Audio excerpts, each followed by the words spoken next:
1200억 원대로 알려진 유산이 전부 바다 건너에 있다면 한국 국세청은 그냥 지나칠까요? 2026년 7월 대만 현지 보도로 세상을 떠난 유명 배우의 유산을 두고 법원 조정 절차에 들어갔다고 전해집니다.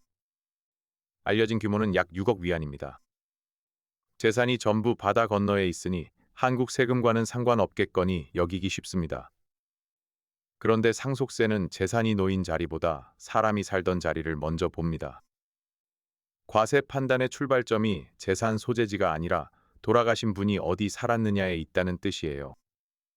그래서 이 소식은 남의 나라 사정으로만 끝나지 않습니다. 해외 계좌 하나, 현지 주택 한 채를 둔 가정이라면 그대로 우리 이야기가 됩니다. 그렇다면 그 자리는 무엇을 기준으로 갈릴까요? 그 자리를 가르는 기준은 거주자냐 비거주자냐입니다. 국세청이 안내하는 내용은 뚜렷합니다. 돌아가신 분이 거주자였다면 국내와 국외에 있는 모든 상속재산이 한국 상속세, 과세 대상으로 들어옵니다. 비거주자였다면 국내에 있는 재산만 과세 대상으로 잡혀요. 재산이 어디 있느냐가 아니라 누가 어디 살았느냐가 먼저라는 말이 여기서 나옵니다. 그럼 거주자는 누구일까요? 국내에 주소를 두었거나 183일 이상 거소를 둔 사람입니다. 국내 주소에 해당하는지는 소득세법 시행령 제2조와 제4조 제1항, 제2항, 제4항이 정한 기준으로 따집니다. 날짜만 세는 게 아니라 생활의 근거가 어디에 있었는지를 함께 본다는 뜻이에요. 체류 기록 한 줄로 과세 범위가 통째로 달라집니다. 같은 해외 아파트 한 채를 떠올려 볼까요?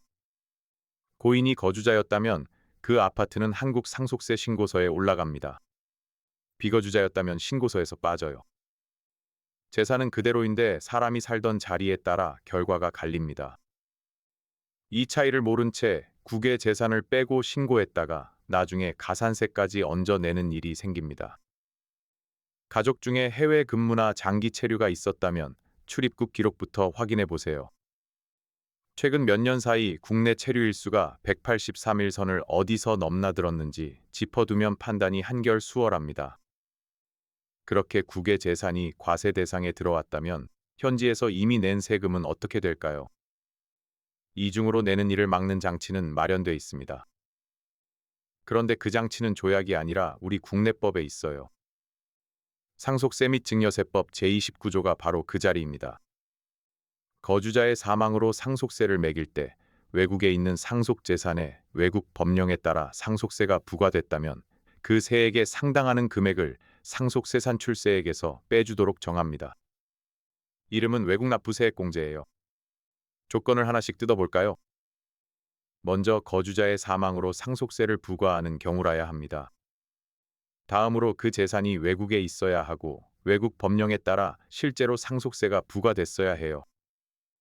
그러면 현지에서 부과받은 세액에 상당하는 금액이 한국 산출세액에서 차감됩니다. 현지 부동산에 그 나라 상속세를 내고 납세 증빙을 받아두었다면 그 서류가 공제를 바치는 자료가 됩니다. 거꾸로 증빙을 챙기지 못하면 빼줄 근거를 대기 어려워져요. 현지 납부 세액 증빙은 처음부터 한 곳에 모아두시는 편이 좋습니다. 다만 낸 만큼 전부 빼주지는 않습니다. 이 공제에는 한도가 붙거든요.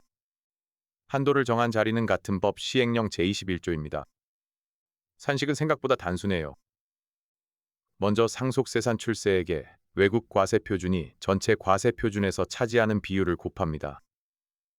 그렇게 나온 금액과 실제로 외국에서 부과받은 세액을 나란히 놓습니다. 둘 중 더 작은 쪽이 공제 한도가 됩니다. 말로만 들으면 감이 잘 안 오죠. 숫자를 넣어 볼게요. 다음 수치는 이해를 돕기 위한 가정입니다. 한국 산출세액이 10억 원이라고 해봅니다. 그리고 국외 재산이 전체 과세 표준의 40%를 차지한다고 가정해요. 그러면 10억 원의 40%를 곱한 4억 원이 한 축입니다. 현지에서 실제로 낸 세액이 5억 원이라면 다른 축은 5억 원이고요. 두 금액 중 작은 쪽인 4억 원에서 공제가 끊깁니다. 한도를 넘어선 부분은 공제받지 못하고 그대로 남아요. 현지에 5억 원을 냈는데 한국에서 빠지는 금액은 4억 원입니다. 그럼 남는 1억 원은 어디로 갈까요?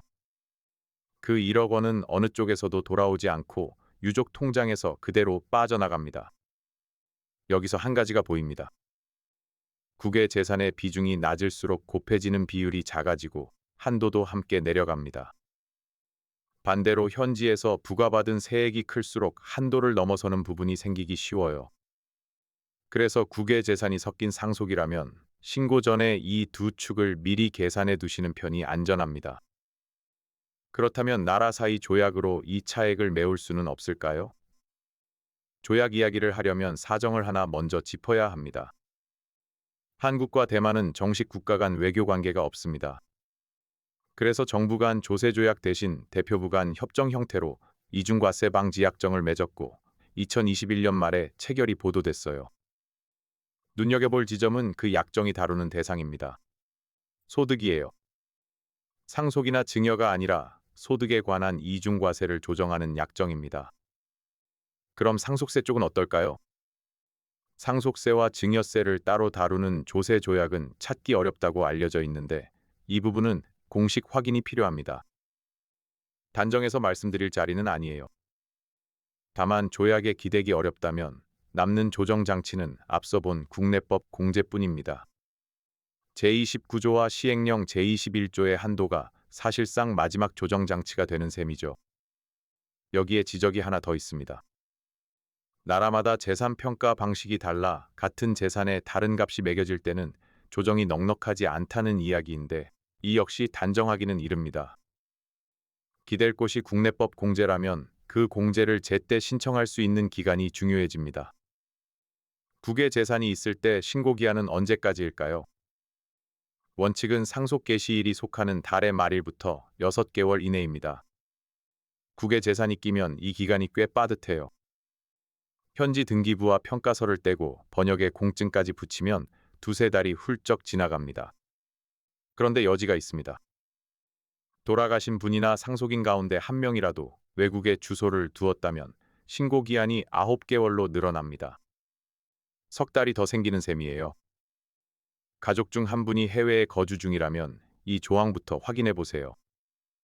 이걸 모르고 6개월에 억지로 맞추다 서류가 부실해지면 오히려 손해를 봅니다. 그러니 어느 쪽 기한인지부터 확정해 두시는 편이 안전합니다.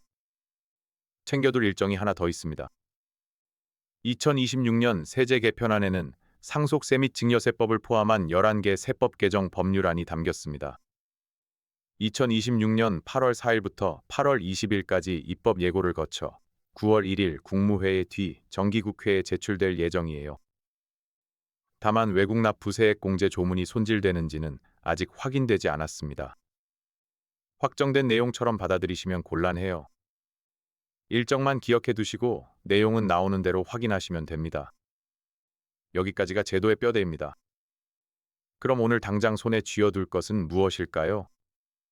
가족 중에 해외 자산을 두었거나 해외 체류가 길었던 분이 있다면 오늘 세 가지만 정리해 두세요. 먼저 최근 몇 년치 출입국 기록을 뽑습니다. 국내 체류 일수가 183일 선을 어디서 넘나들었는지 확인하는 거예요. 다음으로 국외 재산 목록과 현지 납부 세액 증빙을 한 곳에 모읍니다. 제29조 공제를 바칠 입증 자료가 여기서 나옵니다. 마지막으로 신고 기한을 6개월과 9개월 중 어느 쪽으로 잡을지 달력에 표시해둬요.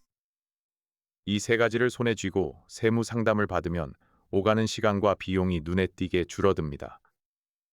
해외 재산은 서류를 모으는 데 걸리는 시간이 세금 계산보다 길거든요.